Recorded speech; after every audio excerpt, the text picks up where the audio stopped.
പ്രഖ്യാപനമാണ്. നമ്മളുടെ പ്രിയപ്പെട്ട ബഹുമാന്യനായ lieutenant colonel honourable Padma Bhushan doctor Mohanlal അവരുടെ വിളംബര പ്രഖ്യാപനത്തിനായി ക്ഷണിക്കുന്നു.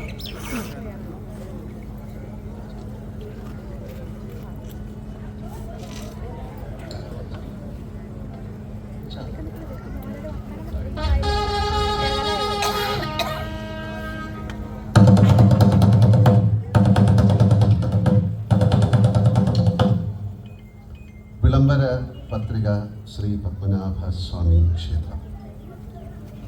ഇത് വർത്തമാനകാലവും ചരിത്രാതീത കാലവും സംഗമിക്കുന്ന ദിവ്യസ്ഥാനം.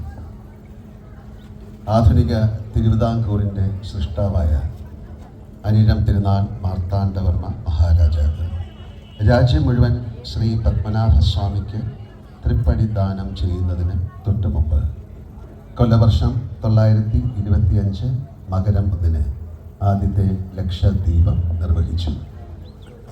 ലക്ഷദ്വീപം പോലെ ഇത്രയും കാലം മുടങ്ങാതെ നടന്നു വരുന്ന ആചാരാനുഷ്ഠാനങ്ങൾ ഭൂമിയിൽ വേറെ ഉണ്ടാകില്ല.